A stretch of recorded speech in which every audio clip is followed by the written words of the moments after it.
Mis padres me despojaron del taller que levanté con mis propias manos para dárselo a mi hermano vividor. Empezaron a meter sus porquerías sin mi permiso. Me largué en silencio y ahora me lloran día y noche, porque no saben ni cómo apagar la luz. Si aún no estás suscrito al canal, haz clic en el botón de suscripción y activa la campanita para no perderte ninguna de nuestras historias. Tu apoyo significa todo para nosotros. Si esta historia te parece interesante, déjale un like. También me encantaría saber de qué ciudad eres. Déjanos el nombre de tu ciudad en los comentarios. Ahora empecemos con la historia. El olor a cedro recién lijado y a barniz de goma laca era mi pan de cada día.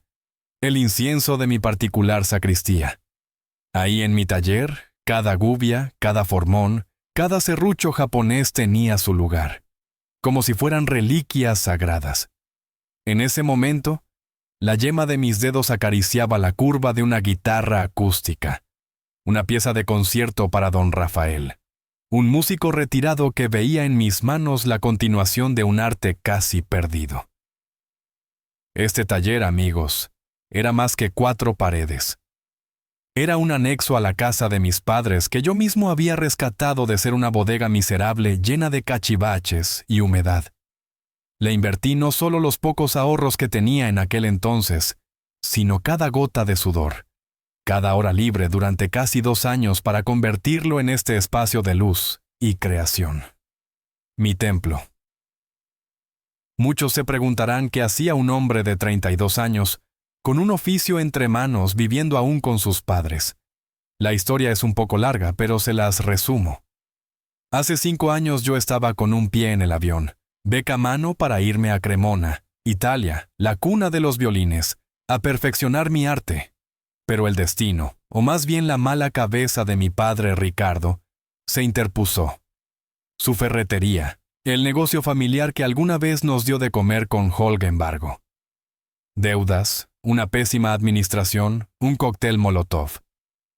Mi madre, Silvia, sufrió una crisis nerviosa que casi la tumba.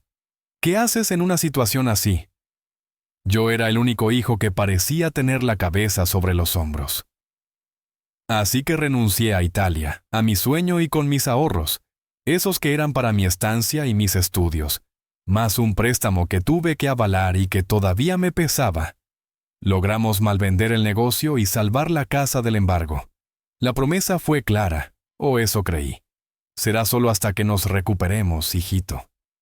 5 años después, aquí seguía yo, siendo el pilar, el sostén, el mil usos. La cena de esa noche fue como tantas otras. Llegué a la cocina, el olor a fritanga impregnándolo todo. Mi hermano menor, Leonardo o Leo, como le decíamos, de 21 años, le enseñaba a mi madre con gran aspaviento un filtro de TikTok que le ponía orejas de conejo y una voz chillona. Y mira, amá, parezco famoso, decía entre risotadas. Mi madre lo celebraba como si hubiera descubierto la cura contra el cáncer. Mi padre apenas levantó la vista del partido de fútbol que televisaban mascullando algo sobre el árbitro vendido. Yo, mientras tanto, me serví un plato de lo que había, unas enchiladas recalentadas. Con la boca llena, le pregunté a mi padre en voz baja si ya había hablado con el plomero por la fuga del baño principal, esa que llevaba semanas y amenazaba con arruinar la pared del patio. «Este se me fue, hijo con tanto pendiente», respondió sin mirarme. Ya sabía yo quién iba a terminar con las manos en la masa, o más bien en la tubería el próximo fin de semana. En eso llegó mi tío Miguel, hermano de mi padre. Siempre era un respiro verlo. Hombre cabal, dueño de un taller mecánico, de esos que huelen a trabajo honesto. Mientras mi madre le ofrecía un plato a medio llenar. Mi tío me vio en el patio, donde yo revisaba la extensión del daño de la humedad en la pared. Se acercó despacio. «Sobrino», me dijo, su voz siempre grave y pausada. «Llevas años siendo el cimiento de esta casa. No digo que esté mal querer a la familia, pero no dejes que se te vaya la vida en cargar pesos que no te tocan. Un consejo te doy. Por si las moscas, guarda tus comprobantes de todo. Cada clavo que metas aquí, cada recibo que pagues. Uno nunca sabe cuándo va a necesitar esas cuentas claras. Le sonreí con sincera gratitud. No era la primera vez que me lo decía y desde hacía un tiempo le hacía caso. Tenía una carpeta bien escondida con cada maldito recibo. Más tarde esa noche la tensión subió un par de grados. Leo necesitaba urgente mi camioneta. Era una Ford viejita que yo había comprado y mantenía con esmero mi herramienta de transporte para maderas y encargos. Quería ir a una fiesta con Sofía, su novia de turno. Le dije que no. Mañana tengo que ir muy temprano a las afueras por unas tablas de mapre rizado que encargué hace meses. Leo, no puedo arriesgarme. El berrinche no se hizo esperar. ¡Qué egoísta eres! Siempre pensando en tus maderitas. Mi madre, como no, saltó al ruedo. Ándale, Mateo, no seas así con tu hermano. Es joven, necesita divertirse. ¿Qué tanto puede pasarle a esa carcacha vieja? Por primera vez en mucho tiempo me mantuve firme. Dije que no, mamá. Y mi camioneta no es ninguna carcacha. La sorpresa en sus rostros fue casi cómica. Tal vez, solo tal vez, algo estaba empezando a cambiar en mí. O eso quería creer. Leo no tardó en encontrar su siguiente gran vocación. Influenciado o más bien manipulado por Sofía, una chica con muchas ínfulas y pocas luces que se autodenominaba su manager de proyectos, ahora Leo iba a ser el TJ productor más famoso de México. Sus ídolos eran esos tipos que tocaban en festivales multitudinarios, rodeados de luces y gente eufórica. Sofía, con sus uñas de gel y sus aires de diva, empezó a frecuentar la casa con la excusa de planear la estrategia de lanzamiento de DJ Leo, así con guión y todo. Un día la encontré con mi hermano en mi taller. Ella recorría el espacio con ojos de tasador, midiendo con la mirada. Ay, mate, con todo respeto, pero tienes un montón de espacio desperdiciado aquí, no más para tus guitarritas esas que haces. Imagínate aquí podría ir la cabina de Leo con luces neón, sus tornamesas, quedaría de primer mundo para sus transmisiones en vivo. Fingí que no la oía, concentrado en el delicado trabajo de incrustar una roseta de concha, pero sentí una punzada de alarma. La semilla del despojo ya estaba sembrada en la mente de mi madre. Y Silvia, mi santa madre, no tardó en empezar su campaña. Sutil como siempre. Comentarios al aire durante la comida. Mi hijito, veo a Leo tan desanimado. Dice que no tiene dónde practicar su música, que así nunca va a poder desarrollar su talento. Ese muchacho vale oro, pero necesita un empujoncito. Mi padre, Ricardo, como buen eco, asentía. Pues sí, hay que apoyar a los jóvenes. Igual y podrías hacerte un campito en la bodeguita de atrás por un tiempo, Mateo, ¿no crees? Digo, para que el muchacho no se sienta. La bodeguita de atrás era un cuartucho oscuro, húmedo y lleno de las herramientas oxidadas de mi padre, sin ventilación ni luz natural adecuada. Imposible trabajar ahí. En medio de esta creciente presión, llegó una llamada que fue como un bálsamo y una nueva fuente de estrés al mismo tiempo. Era don Rafael. No solo estaba encantado con la restauración que le hice a su vieja guitarra Santos Hernández, sino que tenía una propuesta que me hizo temblar las rodillas. Estaba planeando una gira internacional de conciertos acústicos para el año siguiente. Un regreso a los escenarios después de muchos años. Y quiero que tú seas mi luthier exclusivo, Mateo, me dijo con su vozarrón característico. Necesitaré al menos 3 instrumentos nuevos de tu manufactura con tu firma. Guitarras que canten con el alma. Es tu oportunidad de oro, muchacho, para que el mundo conozca tu arte. Sentí un vértigo que mezclaba la euforia más pura con un terror paralizante. Esto era lo que siempre había soñado, pero también significaba meses de trabajo intenso, de concentración absoluta, utilizando cada rincón de mi taller, cada herramienta, cada gramo de mi energía. Laura, mi amiga diseñadora gráfica, vino a visitarme esa semana. Le conté lo de don Rafael en Trebos de Café, y también le confesé la creciente presión familiar por el taller. Laura, que es más práctica y menos sentimental que yo, me felicitó con un abrazo que casi me saca el aire por la propuesta de don Rafael, pero luego frunció el ceño. Al oírlo del taller. Ni se te ocurra ceder un centímetro. Mateo me advirtió con seriedad. Ese taller es tu santuario, tu carta de presentación, la herramienta más grande que tienes. Ya has sacrificado demasiado por ellos. ¿No te acuerdas lo que te aconsejó tu tío? Es hora de que empieces a poner límites, pero en serio. Me recordó la importancia de seguir digitalizando cada recibo, cada factura de los gastos de la casa que yo cubría, cada mejora que le hacía al inmueble. Necesitas tener un arsenal de pruebas, amigo, por si las cosas se ponen feas, y vaya que se pondrían. Sofía, mientras tanto, al ver que sus encantos no surtían efecto conmigo, cambió de táctica. Se volvió más insidiosa. Un día se acercó a mí cuando estaba calibrando el alma de una guitarra, un trabajo de precisión milimétrica. Oye, Mate, empezó con una dulzura empalagosa. Ya que eres tan bueno con las manos y esas cosas de la madera, ¿no podrías ayudarle a Leo a construir unas bases bien padres para sus bocinas? Digo, para que se vea más profesional. Y de paso, ya que andas en eso de los músicos importantes, como tu cliente ese, el señor famoso, ¿no podrías presentarle a Leo? Unos demos, unas palabritas, seguro que le caes bien y lo apoya. La miré por encima de mis lentes. Sofía, le dije con la mayor calma que pude reunir. Estoy ocupado con un encargo muy importante, y don Rafael es un cliente, no una agencia de talentos. Leo tendrá que buscar sus propias conexiones como todos. Su sonrisa se desvaneció, reemplazada por una mueca de disgusto. ¡Qué poco solidario eres con tu propia familia! Siseó antes de darse la media vuelta y desaparecer contoneándose. El asedio a mi espacio, a mi tranquilidad, se intensificaba día con día. La cena del ultimátum llegó un domingo por la noche. Mi madre se había esmerado preparando el platillo favorito de mi padre. Mole poblano con arroz rojo, un intento burdo de suavizar el golpe que se avecinaba.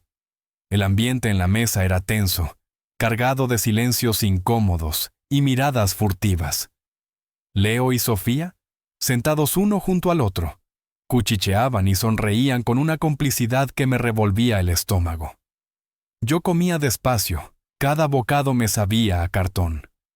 Presentía la tormenta. Cuando terminamos el postre, un flan tembloroso que nadie pareció disfrutar. Mi padre carraspeó. Se removió en su silla, visiblemente incómodo, bajo la mirada expectante de mi madre.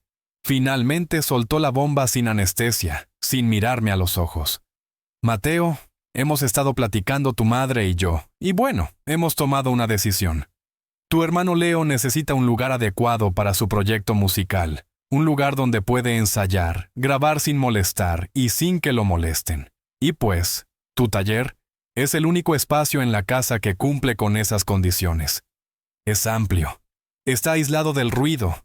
No era una pregunta, no era una sugerencia, era una sentencia. Mi madre intervino rápidamente, su voz melosa intentando endulzar el veneno. Será solo por un tiempecito, mi hijito, no te apures.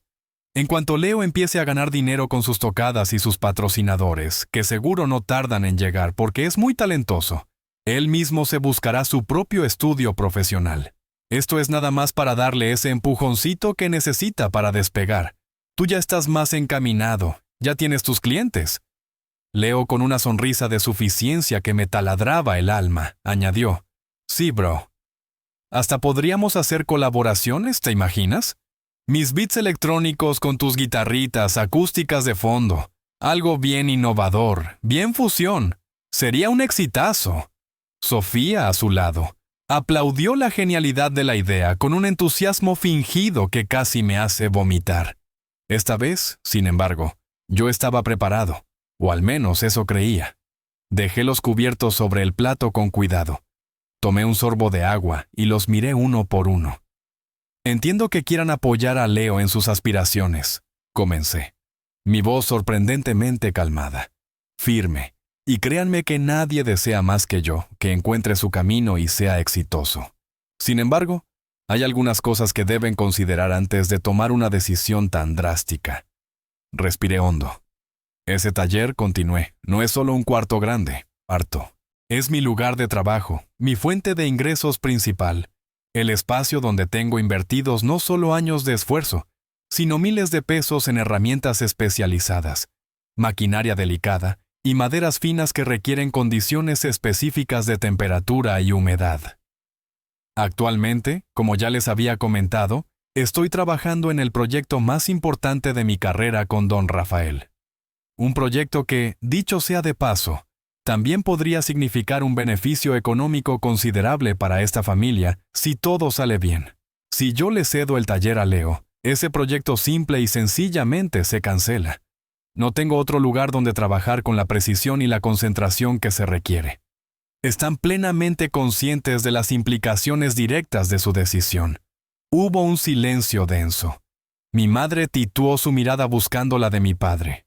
Sofía, sin embargo, no se amilanó. «¡Ay, Mateo, no seas tan dramático!», exclamó con un deje de fastidio. «Lo de Leo es algo más moderno, ¿sabes? Con más futuro, más seguro. Las guitarritas esas que haces son muy bonitas y todo. Pero la música electrónica es lo que está pegando ahora, es lo que deja dinero de verdad». Mi padre, Ricardo, cediendo visiblemente a la presión combinada de mi madre y la víbora de Sofía, finalmente dictaminó desviando la mirada. «Mira, hijo, ya veremos cómo te las arreglas tú. A lo mejor puedes trabajar en tu cuarto por un tiempo o en la cochera, pero Leo necesita el espacio y lo necesita ya. Es por el bien de la familia. El bien de la familia». Esa frase que siempre usaban como ariete para derribar cualquier argumento lógico, cualquier necesidad mía. Los miré a mi padre con su debilidad disfrazada de autoridad, a mi madre con sus ojos vidriosos de mártir autoimpuesta, a Leo con su sonrisa triunfal de niño consentido, a Sofía con su mueca de víbora satisfecha, y supe que cualquier palabra adicional sería inútil. «Entendido», dije finalmente, mi voz ahora monocorde, vacía de emoción. «Me dan una semana para desalojar. Necesito tiempo para organizar el traslado de mi equipo, mis herramientas y los trabajos que tengo en proceso». Mi madre pareció aliviada por mi aparente sumisión. Incluso esbozó una sonrisa temblorosa. «Gracias, hijito. Sabía que entenderías». Leo y Sofía chocaron los puños disimuladamente bajo la mesa, celebrando su victoria. Yo me levanté, recogí mi plato y me dirigí a la cocina. La guerra por mi espacio, por mi dignidad, apenas comenzaba, pero ellos aún no lo sabían. La semana que me dieron para desalojar, no la dediqué a lamentarme ni a buscar cómo encajar mi vida en la cochera. Activé el plan que llevaba meses gestándose en la trastienda de mi mente, un plan nacido de la necesidad y alimentado por los sabios consejos de mi tío Miguel y la amistad incondicional de Laura. Apenas se pronunció la sentencia en aquella cena infame, llamé a mi tío. «Tío, buenas noches. ¿Sigue en pie tu ofrecimiento de guardarme algunas cosas en tu bodega?» Su respuesta fue inmediata para ti, sobrino, siempre. «¿Qué necesitas cuando empezamos?». Su apoyo fue como un ancla en medio de la tormenta. Los días siguientes se convirtieron en una vorágine de actividad secreta, casi clandestina. Mientras en la casa principal mi familia asumía que yo estaba resignado haciendo berrinche en silencio, yo dedicaba cada minuto libre a preparar mi éxodo. Con una meticulosidad de cirujano, comencé a documentar fotográficamente cada rincón de mi taller, cada máquina, cada herramienta de mano, cada estante con maderas clasificadas, incluso los botes de barnices y aceites. Laura, mi amiga del alma, se convirtió en mi cómplice y estratega. Ella, con su ojo de diseñadora y su mente organizada, me ayudó a digitalizar frenéticamente la montaña de recibos y facturas que había acumulado a lo largo de 5 años, pagos de hipoteca, servicios, reparaciones mayores y menores de la casa, colegiaturas de Leo que nunca aprovechó, incluso las medicinas de mi madre en sus crisis nerviosas. «Esto es tu póliza de seguro, Mateo», me decía mientras escaneaba un fajo de papeles. «Más vale tenerla lista». Paralelamente, Laura se movió como pez en el agua entre su rete de contactos, en el mundo del arte y el diseño. Me habló de un lugar llamado el Colectivo El Nido, una antigua vecindad en la colonia Santa María la Ribera, que había sido remodelada por un grupo de arquitectos jóvenes y ahora albergaba talleres de artesanos, pequeños estudios de diseño y una galería. Es un lugar con mucha onda, Mateo. Creo que te encantaría. Dicen que a veces se desocupa algún localito. Déjame investigar. Y entonces, una noche, mientras buscaba unos planos viejos en el escritorio de mi padre, con su permiso, claro, bajo el pretexto de buscar una garantía de la licuadora que se había descompuesto, otra vez me topé con algo que me heló la sangre en las venas. Era un borrador de contrato escrito a mano en una servilleta de papel casi ilegible. Un contrato de préstamo informal con un tal Don Chucho, un conocido autista del barrio. Mi padre, Ricardo, estaba considerando pedirle una fuerte suma de dinero, poniendo como supuesta garantía el futuro e inminente éxito de DJ Leo. Y lo que me hizo sentir un verdadero escalofrío fue una anotación al margen, casi un susurro en tinta. Posibilidad de vender algunas de las guitarras que Mateo tiene almacenadas, y las cosas se aprietan y el muchacho Chucho exige más garantías. Sentí que el suelo se abría bajo mis pies. Esto ya no era solo estupidez o favoritismo. Esto era una traición en toda regla. Mis guitarras, instrumentos en los que había invertido meses de trabajo, mi alma entera, consideradas como simple mercancía para cubrir las deudas de un sueño guajiro. Esa noche no dormí. A primera hora de la mañana siguiente, llamé a Laura. «Necesito ver ese local en El Nido hoy mismo. Urge». La situación en casa era cada vez más tensa. Leo y Sofía, sintiéndose dueños y señores del territorio conquistado, ya habían empezado a personalizar mi taller. Un día llegué y encontré que habían movido mis bancos de trabajo, apilado mis maderas cuidadosamente seleccionadas en un rincón como si fueran leña, y habían empezado a meter cajas con ropa vieja de Leo, discos rayados y un montón de chucherías que Sofía llamaba prahaps para sus videos. En lugar de explotar, como quizás esperaban, los miré con una frialdad que debió desconcertarlos. «Les pedí una semana», dije con voz monocorde, sin inflexiones. «Les quedan 4 días. Hagan el favor de respetar el plazo y no tocar absolutamente nada más de mis cosas. Lo que suceda después ya será su problema». Mi aparente calma, mi falta de reacción visceral pareció inquietarlos más que cualquier grito o amenaza. Se miraron entre ellos, confundidos, pero por el momento retrocedieron. El león herido estaba planeando su último rugido, uno que no esperarían. Faltaban 3 días para que se cumpliera el plazo autoimpuesto para mi partida, cuando descubrí la verdadera dimensión de la desfachatez de mi hermano y su nefasta influencia. Sofía.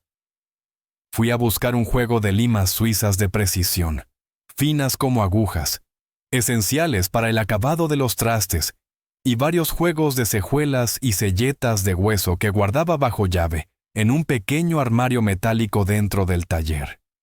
El cajón estaba forzado, la cerradura violada con una torpeza que evidenciaba la prisa y la ignorancia. Las limas no estaban tampoco los huesos de alpaca ni los de ébano que usaba para detalles finos. Un sudor frío me recorrió la espalda. Sabía con una certeza amarga quiénes habían sido los autores de aquella profanación. Los encontré en el patio trasero, el cual colindaba con el taller. Leo, con unos audífonos gigantescos, movía las manos torpemente sobre una vieja laptop, intentando simular que mezclaba música electrónica. Sofía, como no, lo grababa con su celular, dirigiéndolo con gestos exagerados. Más actitud. Mi DJ estrella siente el beat, papi. Siente el beat. Apagué la música de un tirón desconectando la bocina portátil que habían tomado prestada de mi cuarto. ¿Dónde están mis limas y mis piezas de hueso?, pregunté.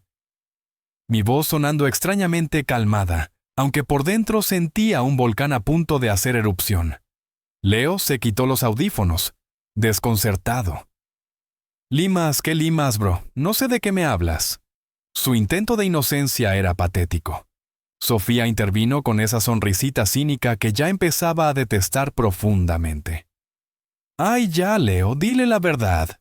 No es para tanto. Mira, mate». Se dirigió a mí con un tono condescendiente. «Es que tu hermanito, mi futuro productor estrella, necesitaba unos pesitos urgentes para comprar una interfaz de audio pro, ¿entiendes? Algo para que sus mezclas suenen de nivel internacional. Y pues como tú tienes tantas cositas ahí arrumbadas que ni usas, agarramos esas limas que parecían de dentista y unos huesitos viejos y se los vendimos a un señor del tianguis que compra chatarra y antigüedades. Hasta te hicimos un favor, oye. Te quitamos cachivaches que solo estorbaban». Sentí que la sangre me hervía, que se me subía a la cabeza con una furia desconocida. Pero en lugar de gritar, las palabras salieron con un filo helado. «Esas cositas que ni usaba», repliqué mirándolos fijamente. Eran herramientas especializadas de lutería importadas de Suiza y material de primera calidad que vale cientos, si no es que miles de pesos. Y lo más importante, son esenciales e irreemplazables para mi trabajo. Lo que ustedes hicieron no fue quitar cachivaches. Lo que hicieron fue un robo y un acto de vandalismo miserable contra mi oficio. Los gritos, porque sí, finalmente mi voz se quebró en un grito contenido. Alertaron a mi madre, quien salió de la cocina secándose las manos en el delantal. Al enterarse de la situación, o más bien de la versión edulcorada y victimista que Leo y Sofía le ofrecieron a toda prisa, su reacción fue la predecible: proteger a su niño. «Mateo, por el amor de Dios, no le hables así a tu hermano», exclamó interponiéndose entre Leo y yo. Él no lo hizo con mala intención, solo quería salir adelante. «Tú siempre exageras todo, siempre buscas el conflicto. Además, ya te habíamos dicho que íbamos a usar el taller para las cosas de Leo, así que técnicamente ya no eran tuyas esas herramientas».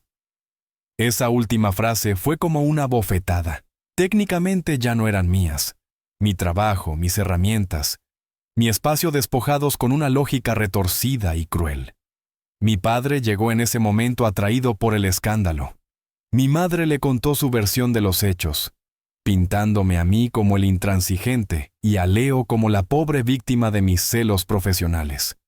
Ricardo, superado por la situación, con esa debilidad que siempre lo caracterizaba frente a los caprichos de mi madre y mi hermano, suspiró y dijo las palabras que sellaron mi decisión. «Bueno, hijo, ya ni modo, ya pasó. Considera esas herramientas que se perdieron como tu primera inversión en la prometedora carrera de tu hermano. Algo bueno saldrá de esto, ya verás». Silvia, mi madre, asintió con fervor y con una crueldad que jamás le hubiera creído capaz, remató. «Exacto, Ricardo. A ver si así se le quita un poco lo egoísta a Mateo y aprende a compartir con su hermano, que él sí tiene ambición de verdad, no como otros que se conforman con guitarritas y nunca van a salir de pobres. Guitarritas. Mi arte, mi pasión, mi sustento reducido a guitarritas». No dije una palabra más. ¿Para qué? Cualquier argumento sería inútil frente a ese muro de ceguera y favoritismo. Les di la espalda. Sentí sus miradas clavadas en mí y me encerré en mi cuarto. Tomé el teléfono y marqué el número de Laura. «Laura, soy Mateo. Encontré el local perfecto en el Nido. Mañana mismo firmo el contrato. Necesito que me ayudes a organizar una mudanza relámpago para este fin de semana. Ya no aguanto un día más aquí. Había llegado a mi límite, a ese punto de no retorno, donde la única salida era la huida hacia adelante, y estaba decidido tomarla, costara lo que costara». Al día siguiente, con el alba apenas despuntando sobre los edificios de la ciudad, yo ya estaba en la colonia Santa María la Ribera, frente al portón del colectivo El Nido. El lugar tenía un encanto bohemio con sus paredes de ladrillo rojo y sus macetas desbordantes de geranios y bugambillas. Firmé el contrato de alquiler del pequeño local. Un espacio que alguna vez debió ser una caballeriza y que ahora, aunque necesitaba mucho trabajo, olía a esperanza y a trementina fresca. Pagué el depósito y el primer mes de renta con el dinero que irónicamente había estado ahorrando con tanto esfuerzo para una nueva máquina de calibrado de trastes. Ahora ese dinero compraría mi libertad. Comenzó entonces la operación hormiga, como la bautizó Laura con una sonrisa cómplice. Durante los siguientes 3 días, mientras en mi casa se respiraba una tensa calma cargada de reproches silenciosos y miradas de reojo, yo me dediqué a trasladar mi vida pedazo a pedazo a mi nuevo refugio. Laura fue un ángel guardián. Consiguió que un amigo suyo con una camioneta panel nos ayudara con los traslados más pesados y ella misma cargó cajas llenas de mis libros de lotería, mis planos y mis objetos personales. Mi tío Miguel, fiel a su palabra, hizo varios viajes al anochecer en su destartalada, pero confiable camioneta de trabajo, ayudándome a transportar las maderas más valiosas y algunas de las herramientas más voluminosas que había logrado esconder de la rapiña de Leo y Sofía. Trabajábamos en silencio con una precisión casi militar, aprovechando las horas en que sabía que mi familia estaría distraída o fuera de casa. Claro que no todo fue miel sobre hojuelas. Una tarde, mientras tío Miguel y yo cargábamos con sumo cuidado una caja que contenía 3 guitarras terminadas, listas para ser entregadas a sus dueños. Instrumentos que representaban semanas de trabajo y una considerable suma de dinero. Mi padre Ricardo apareció inesperadamente en el zaguán. Regresaba antes de tiempo de una de sus misteriosas salidas. Nos vio justo cuando íbamos a subir la caja a mi camioneta. El corazón me dio un vuelco. Por un instante pensé que todo mi plan se venía abajo. Pero Laura, que estaba vigilando desde la esquina, reaccionó con una rapidez y una astucia dignas de una actriz consumada. Soltó un gritito ahogado y se dejó caer sobre la banqueta, simulando una aparatosa torcedura de tobillo. ¡Ay, mi pie! ¡Mi pie! Gemía mientras se agarraba el tobillo con una mueca de dolor convincente. Mi padre, preocupado, corrió a asistirla. «¿Qué te pasó, muchacha? ¿Estás bien?» Mientras él ayudaba a sentarse en el escalón y le ofrecía un vaso de agua que mi madre trajo corriendo, tío Miguel y yo, aprovechando la confusión, logramos deslizar la caja de las guitarras en la parte trasera de mi camioneta, cubriéndola rápidamente con una lona vieja y polvorienta que siempre traía ahí. Cuando mi padre regresó su atención hacia nosotros, yo ya estaba cerrando la portezuela con la mayor naturalidad posible. Estábamos reorganizando unas cosas en el taller. «Papá», le dije tratando de que mi voz sonara casual. «Ya sabes, para ir haciendo espacio para las cosas de Leo». Mi padre, crédulo como siempre, o quizás queriendo evitar otra confrontación, asintió con la cabeza y se metió a la casa refunfuñando sobre la torpeza de la juventud. Respiramos aliviados. Habíamos estado a un pelo de ser descubiertos. En la casa familiar el ambiente era cada vez más irrespirable. Yo apenas probaba bocado en las comidas, limitándome a responder con monosílabos a cualquier intento de conversación. Me refugiaba en mi cuarto, o salía a caminar durante horas para no estar ahí. Leo y Sofía, por su parte, ya se sentían los nuevos amos del taller. Habían pintarrajeado una de las paredes blancas con unos grafitis supuestamente artísticos que parecían hechos por un niño de kinder, y habían colgado del techo una bola de espejos de plástico barato que giraba con un motorcito ruidoso. Un altar a la vulgaridad y el mal gusto. Yo los ignoraba olímpicamente, contando las horas para mi escape definitivo. Doña Elena, la vecina chismosa de enfrente, con sus ojos de halcón que todo lo veían, me sorprendió una madrugada, casi a las 4 de la mañana, mientras yo cargaba una extraña máquina envuelta en mantas. Mi sierra de cinta, la joya de mi taller hacia la camioneta de tío Miguel.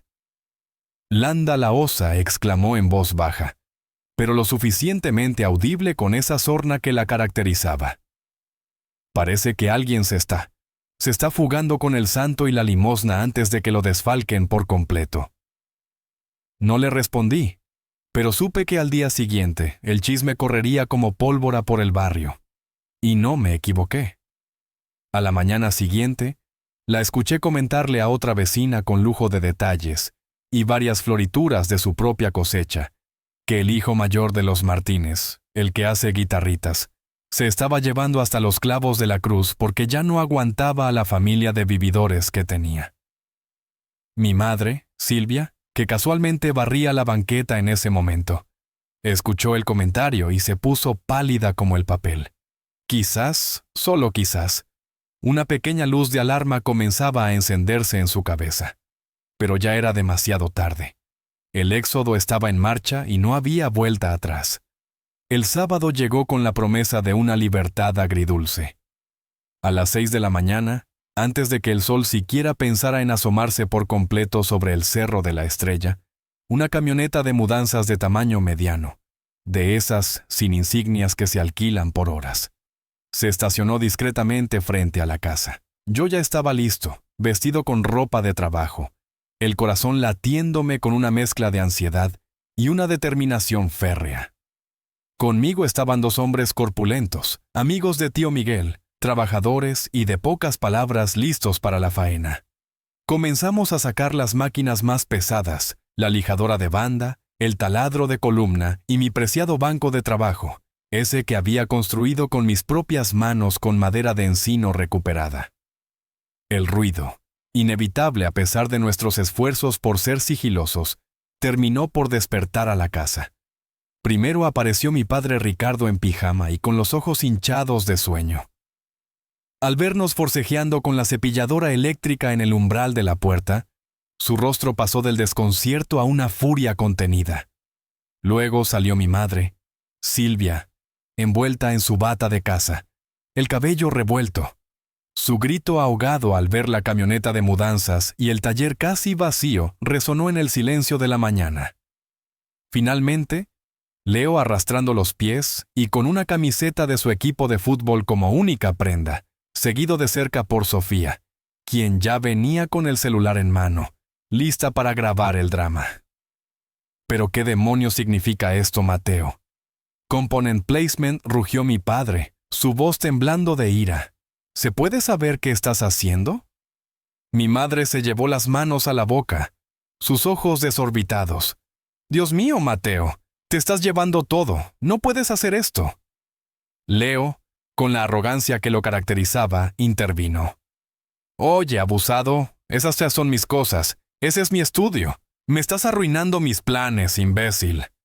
Sofía, detrás de él, añadía leña al fuego. Qué poca consideración tienes, de verdad eres un egoísta. Me detuve un instante, dejando que los ayudantes continuaran con su labor. Los enfrenté a todos uno por uno. Mi mirada serena pero implacable. «Buenos días», dije. Mi voz sorprendentemente firme. Como se los prometí hace una semana, estoy desalojando el taller. Cumplo mi palabra. Familia, somos tu familia. Gimoteó mi madre intentando aferrarse a mi brazo como si fuera un salvavidas. ¿Cómo puedes hacernos esto? Me zafé con suavidad, pero con firmeza de su agarre. Familia, repetí saboreando la ironía de la palabra. Una palabra muy interesante, sin duda. Metí la mano en el bolsillo de mi chamarra y saqué mi teléfono celular. Lo encendí y abrí una aplicación. Miren, les dije mostrándoles la pantalla. Durante los últimos 5 años, desde que regresé a esta casa, he documentado meticulosamente cada peso que he invertido aquí. Cada pago de la hipoteca que ustedes ya no podían cubrir. Cada recibo de luz, de agua, de gas, de internet de alta velocidad que usaban para sus maratones de series. Las colegiaturas de Leo en 3 escuelas diferentes que nunca terminó. La fianza que tuve que pagar por él cuando lo detuvieron por armar escándalo en aquel barucho del centro. Las reparaciones mayores del coche de papá. Las medicinas para los nervios de mamá. Todo está aquí con fechas, conceptos y montos.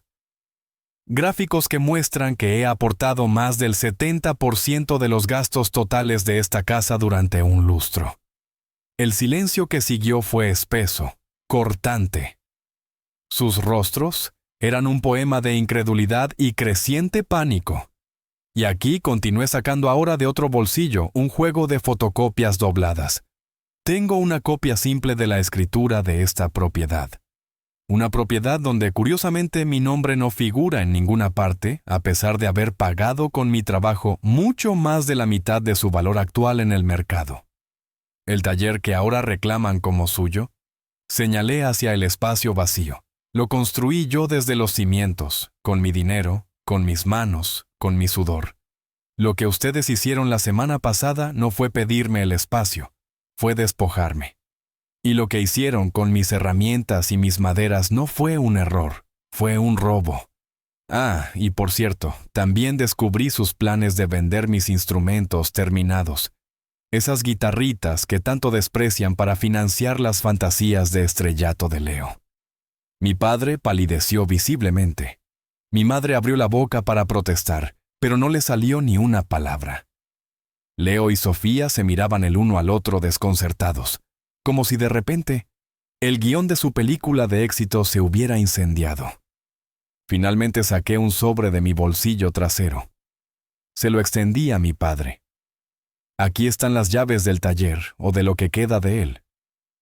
También encontrarán una notificación formal con acuse de recibo de las compañías correspondientes, de que a partir de las 12 del día de hoy, todos los servicios que estaban contratados a mi nombre, el internet de fibra óptica, el paquete de televisión premium con 500 canales, mi línea telefónica personal que usaban como si fuera pública, serán dados de baja definitivamente o en el caso de los servicios básicos transferidos a su nombre, si es que deciden hacerse cargo. Tienen aproximadamente 24 horas para hacer sus propios contratos y arreglos. Les sugiero que empiecen pronto porque el lunes se quedan incomunicados. Me di la media vuelta, hice una seña a los ayudantes para que subieran el último bulto, mi vieja mochila con mis efectos personales más queridos, y caminé hacia la camioneta de mudanzas. Disfruten de su nuevo estudio profesional, alcancé a decir antes de cerrar la portezuela. Espero que les produzca muchos éxitos.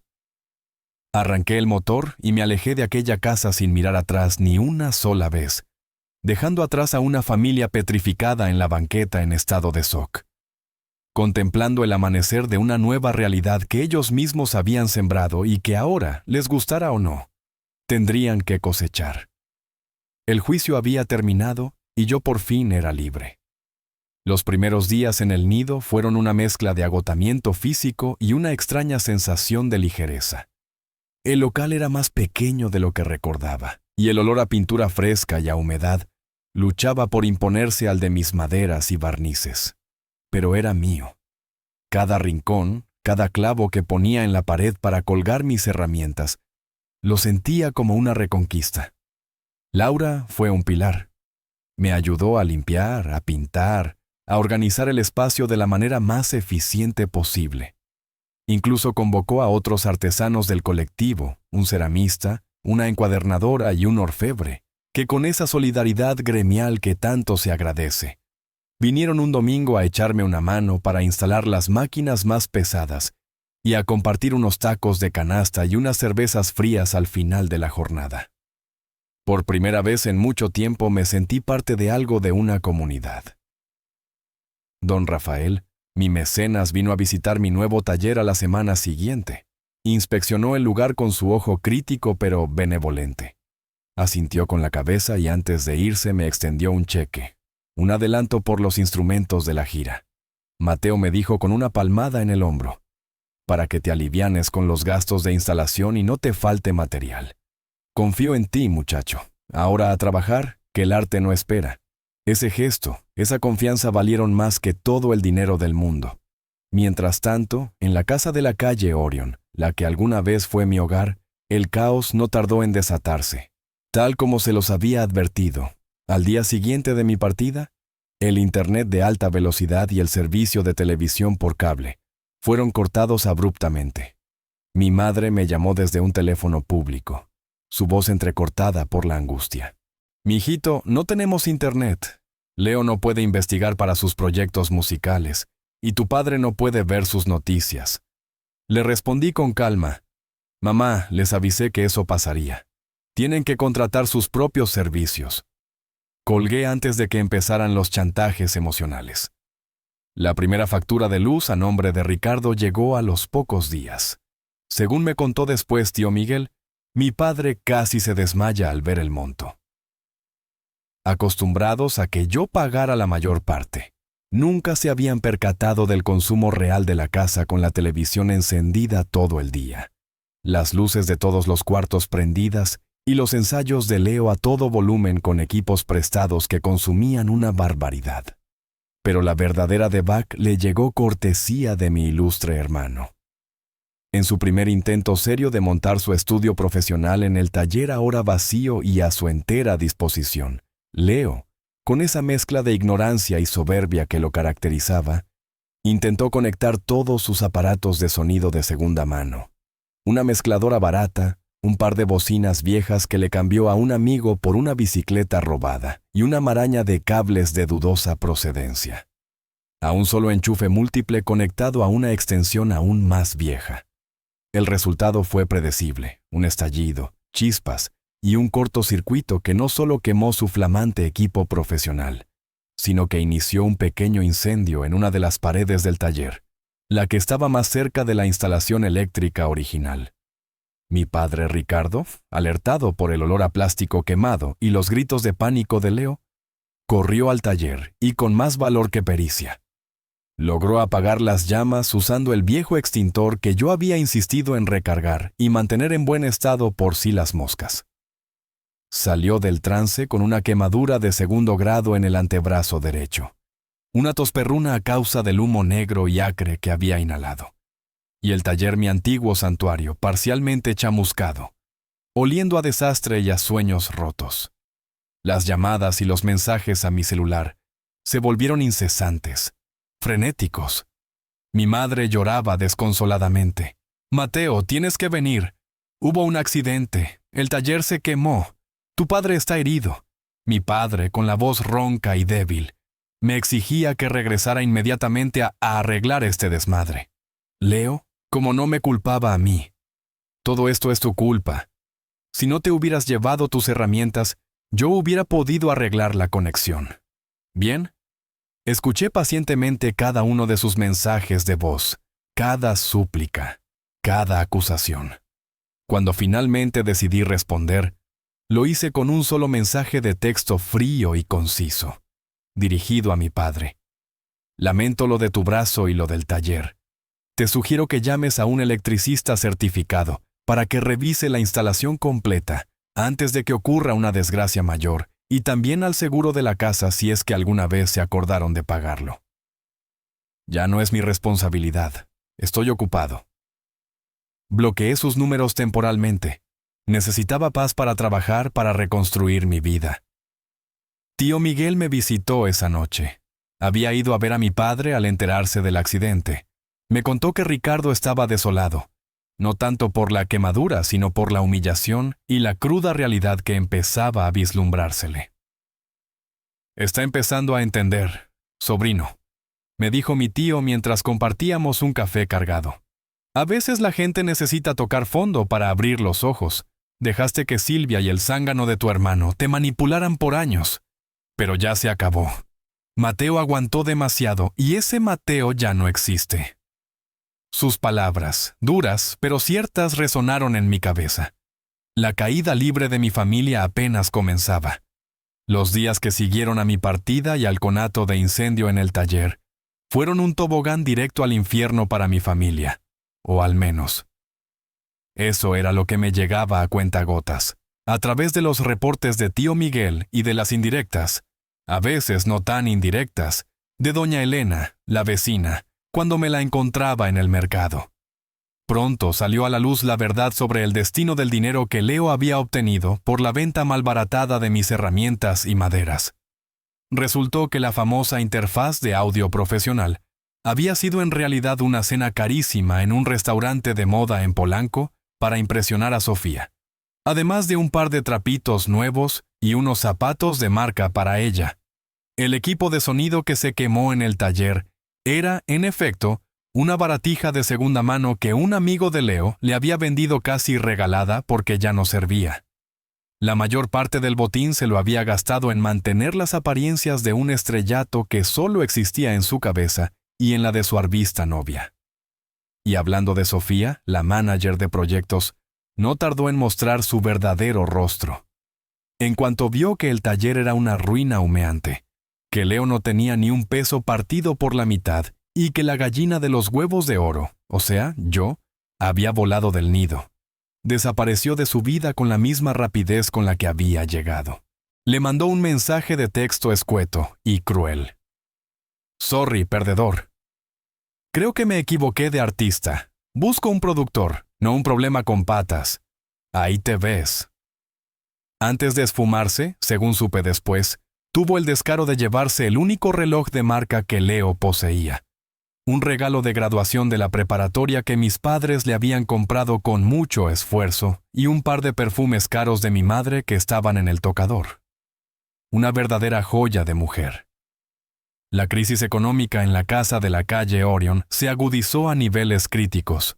Con mi aportación mensual desaparecida y sin ninguna otra fuente de ingreso estable, porque los proyectos de Leo eran puro humo, las cuentas simplemente no cuadraban.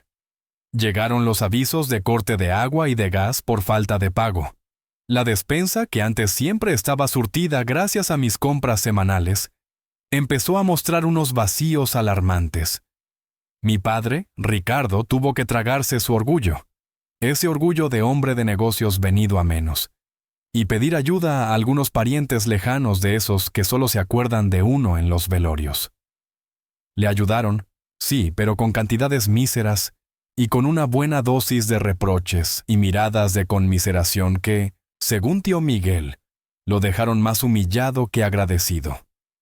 Finalmente, no le quedó más remedio que buscar trabajo. Consiguió un puesto de medio tiempo como empacador en un supermercado de la colonia. Un trabajo honrado, pero muy por debajo de sus antiguas ínfulas. Un golpe brutal a su llama maltrecho ego. Mi madre, Silvia, también intentó aportar algo. Se inscribió en esas ventas por catálogo de productos de belleza y utensilios de cocina. Pero su falta de habilidad para las ventas y su orgullo herido no la ayudaron mucho. Tuvo que empezar a vender a escondidas de mi padre, las pocas alhajas de oro que le quedaban, recuerdos de su madre y de tiempos mejores para poder comprar lo más indispensable. Y Leo se hundió en un pozo de apatía y autocompasión, sin Sofía para adularlo, sin dinero para sus caprichos, sin el estudio profesional que tanto anhelaba, y enfrentado por primera vez en su vida a la cruda realidad de las expectativas frustradas de sus padres, se convirtió en un fantasma. Se pasaba el día encerrado en su cuarto, en pijama, jugando videojuegos en una consola vieja o viendo series en una tablet con la pantalla estrellada. No buscaba trabajo, no ayudaba en lo más mínimo en la casa. Solo se quejaba amargamente de que Mateo le había arruinado la vida y sus sueños de ser una estrella. La cereza del pastel la puso el chino, un tipo hosco, de pocas palabras y muchos tatuajes, al que Leo le había comprado a crédito parte de su equipo de sonido chatarra. Un día se apareció en la casa cobrando su deuda con intereses leoninos. Al ver que no había dinero y que los bienes de Leo eran pura basura, decidió cobrarse a lo chino. Sin mediar palabra, él y dos ayudantes que lo acompañaban entraron a la casa y ante la mirada aterrorizada de mi madre y la cobarde ausencia de Leo, que se había encerrado en el baño fingiendo una diarrea explosiva, cargaron con la televisión de pantalla plana de la sala, el horno de microondas y la poca herramienta útil que mi padre aún conservaba en una caja en el patio. La humillación fue pública, brutal. Doña Elena, la vecina, lo presenció todo desde la seguridad de su ventana, y no tardó en convertir la anécdota en la comidilla del barrio. El punto más bajo, según me relató un apesadumbrado tío Miguel, llegó una tarde cuando mi padre encontró a Leo intentando vender por internet la última medalla de oro de la primera comunión de mi hermana fallecida. Un recuerdo sagrado que mi madre atesoraba con el alma. Hubo gritos, empujones, Una confrontación física torpe y dolorosa entre un padre desesperado y un hijo completamente perdido. Mi padre, a pesar de su debilidad y su brazo aún vendado, logró arrebatarle la medalla. La relación entre ellos, si es que alguna vez había sido sólida, se fracturó ese día de manera irreparable.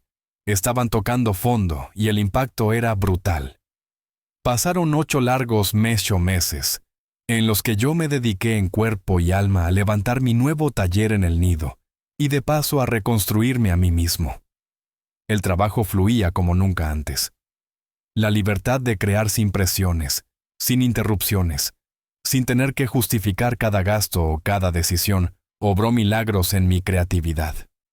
Los encargos se multiplicaban. Don Rafael estaba encantado con los avances de las guitarras para su gira internacional, y su recomendación me abrió las puertas de otros músicos y coleccionistas importantes.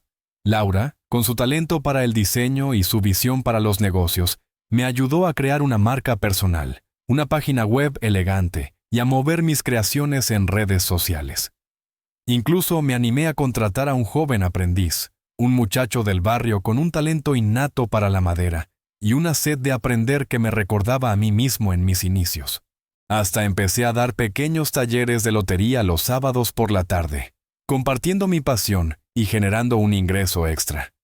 Estaba más delgado, sí, pero mis ojos habían recuperado un brillo que la amargura había opacado por años. Una tarde, mientras ponía los últimos detalles a una guitarra de concierto con incrustaciones de abulón, sonó mi celular. Era tío Miguel. Su voz, usualmente jovial y fuerte, sonaba apagada, preocupada. Mateo, sobrino, tienes que venir al Hospital General. Es tu padre. Tuvo otro achaque con el corazón mientras estaba en el trabajo. Parece que esta vez es grave. Tu madre está deshecha. Y Leo, bueno, Leo sigue siendo Leo. Un escalofrío me recorrió la espalda. A pesar de todo el dolor, de toda la decepción, Ricardo seguía siendo mi padre. Antes de tomar cualquier decisión impulsiva, llamé a Laura. Le conté con la voz entrecortada lo que tío Miguel me acababa de decir. Ella me escuchó en silencio con esa empatía suya que tanto me reconfortaba. Mateo me dijo con dulzura, pero con firmeza: haz lo que tu corazón te dicte. Pero por favor, no olvides quién eres ahora, todo lo que has avanzado y lo que has construido con tanto esfuerzo. Y sobre todo, no vayas solo. Si me permites, te acompaño.